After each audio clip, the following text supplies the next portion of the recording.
Hi everyone, welcome. This is the Latin Talks. Diogo and Andrew are kicking off Latin Talks for 2019. Let Andrew start talking about React hooks, and Diogo will be talking about how to refactor big classes. We are rid of them. Thank you. Hi everyone, my name is Andrew Farries. I work in the Foundry part of the product and Foundry division on the SQL Data Catalog Stage 3 product. The topic of my talk today is hooks, the future of code reuse in React. So what is a hook? Hooks are a new feature released in the latest version of React, that's 16.8, that came out last week. And they are the best way yet of reusing stateful and lifecycle behaviors between React components. So what on earth does that mean?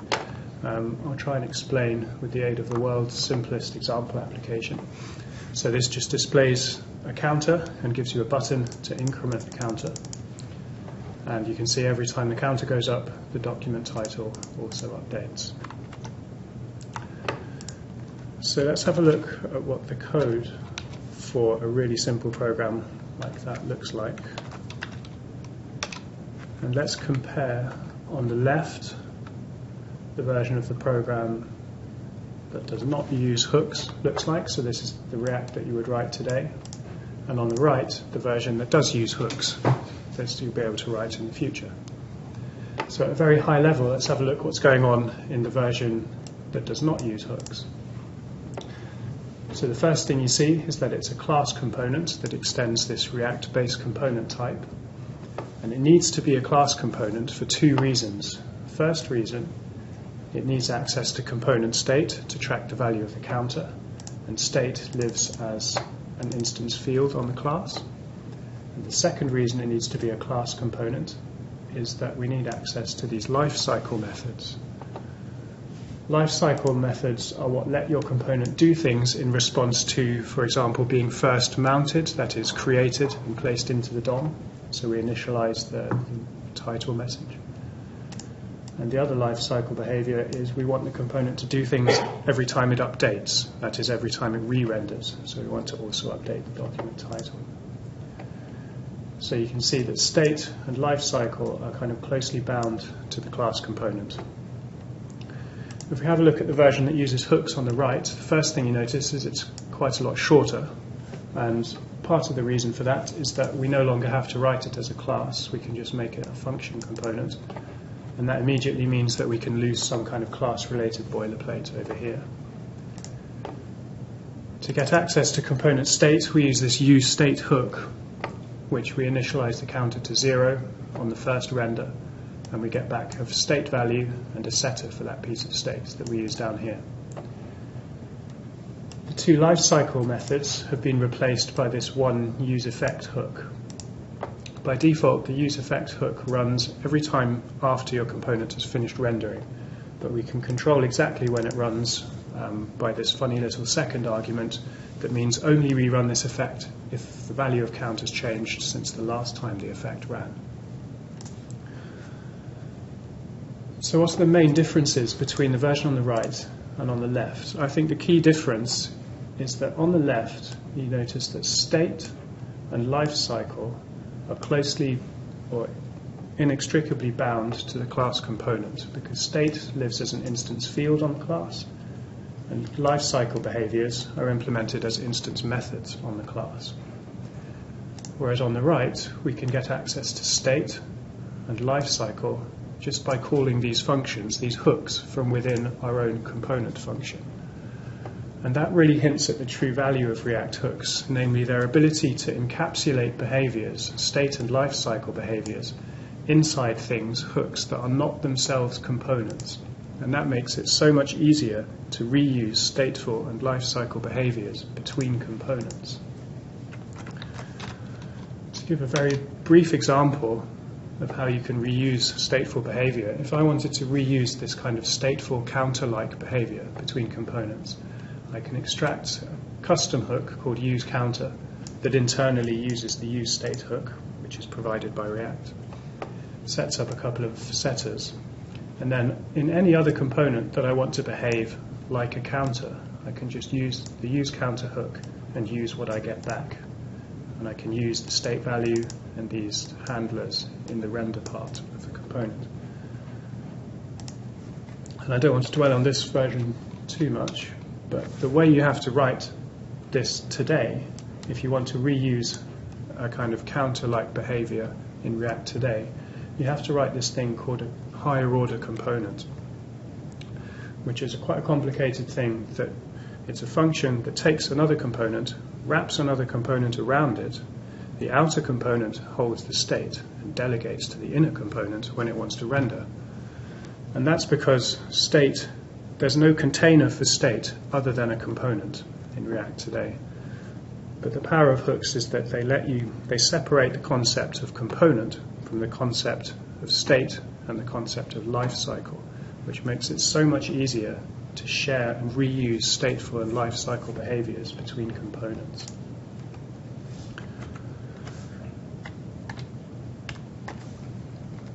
Okay.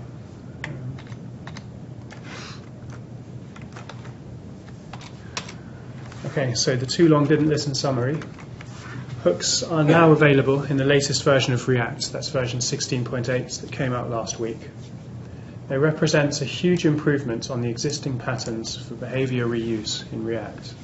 In particular, the higher order component and render prop patterns that we've seen. These are sort of design patterns that have emerged as the solution for sharing behavior between React components, are now almost entirely obsolete. Also obsolete are class components. There's just no need to write them anymore. The things that you previously needed a class component for, namely access to component state and lifecycle, are now better accomplished by writing a function component that uses hooks. Hooks have been available in alpha builds of React for about 3 months now, and the community has been trying them out, experimenting with them, and building things with them. And the reaction to them so far has been overwhelmingly positive. And for that reason, I expect that they will quickly, now that they've been released finally, become the way of writing React components. In particular, all of our dependencies, for us on the data catalog, that's things like the React Redux bindings, React Router, will all very soon start to export their APIs, their functionality as hooks, and their existing higher order component and render prop based APIs will become legacy APIs. There's no obligation to rewrite any of your existing React components. 16.8 does not remove support for class components, and there are no plans to do so in the future. Having said that, I think we should start writing all of our new components as functions and hooks, because it's the way that React is moving, it's the way everybody else will start to write their React components. It's the way all of our dependencies will start to expose their APIs. And lastly, it's just a cleaner, shorter, more concise, more expressive way of writing React. That's all I wanted to say. Thanks for listening.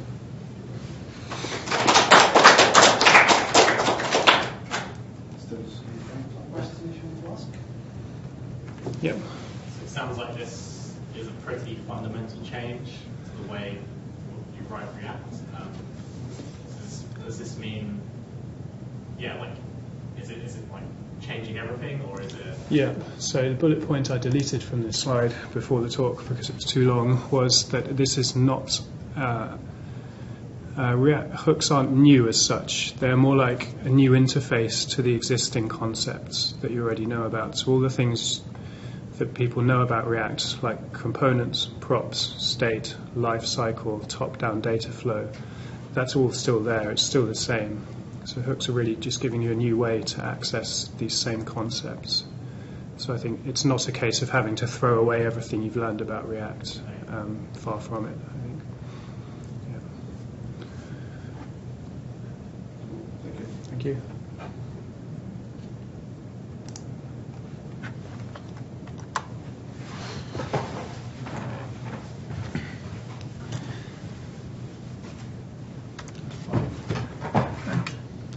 Hi everyone, I'm Diogo and I'm here to talk about how to get rid of big classes.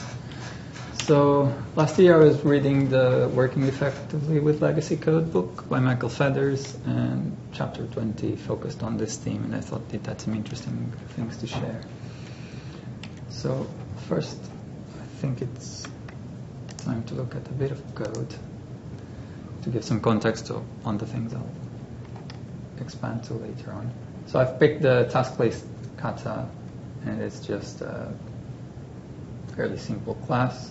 It has a dictionary that holds tasks, and it's a console-based app which has a command to quit, and then has a switch statement for all different commands. Show a task, add a task, mark it as done, mark it as not done, a help menu. And then it's all the private implementations on the switch case.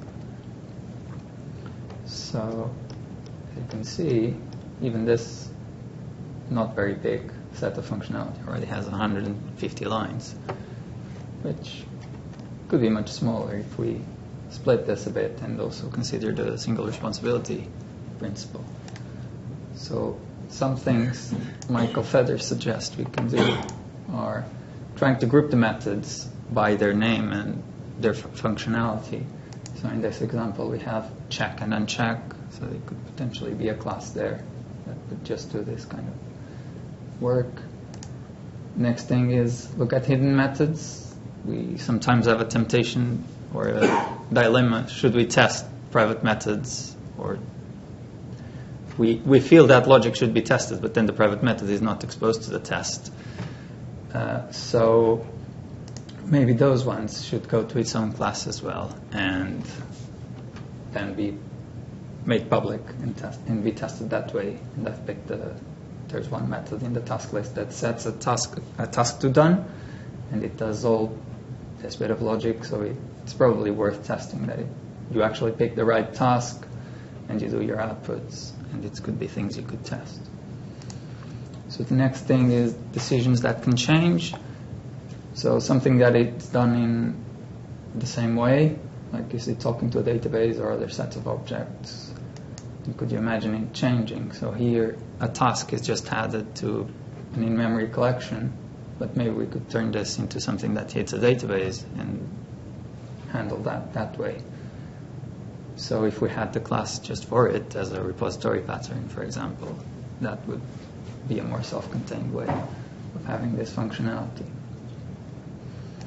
And the next one is looking for internal relationships with a graph method that is suggested in the book.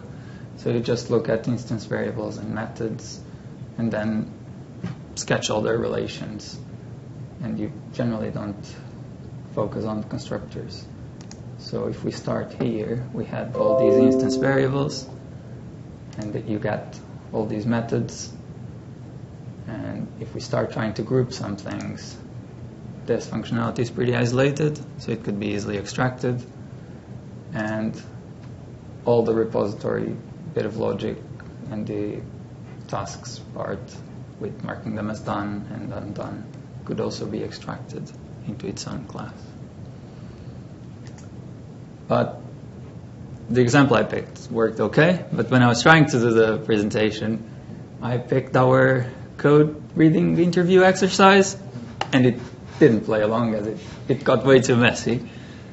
And I think it's still an interesting learning that it doesn't work all the time, but it's still worth having in your tool belt, and it may even be a way of collaborating with other colleagues and expressing your opinions on how the state of classes are. And the last bit Michael Feather mentioned is just scratch refactoring, which means play a bit with the code, don't care about if it's going to be committed or not, remove dependencies, move stuff around, lean on the compiler to see the effects of your changes, and that should give you a better understanding of the classes as well. And yeah, that's it.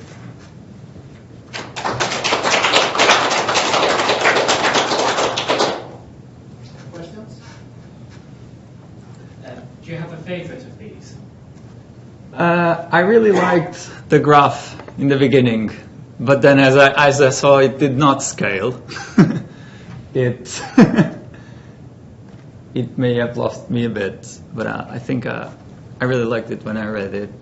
And the private methods that you often think I should test this, I think that was my other favorite. Let me tried applying any of these refactorings onto any of the code bases you work on? Not on purpose, like I'll just refactor this class, but as I do the work, I try to think on these lines sometimes. Yeah. We try to use the Visual Studio code map to generate the graphs. Is that possible? No, I That's didn't. not a field level or not? I have not looked into that. Yeah, I don't know. I thought it's better at classes and project dependencies. No, might do this. Yeah, I mean, I think that bit at the end is a really important point. Actually, just have a go at refactoring something and you learn about it, even if you throw the changes away, Yeah. and possibly even have another go. It's certainly how I learn code bases. Cool. Right, thank you very much for all the speakers, for you attendees, for everyone that's watching online. So the next Lightning Talks will be in 2 weeks' time. We are always looking for speakers for sure. So me and Peter are always ready to accept any contribution for you. So send them our way or use that Slack channel. Thank you very much.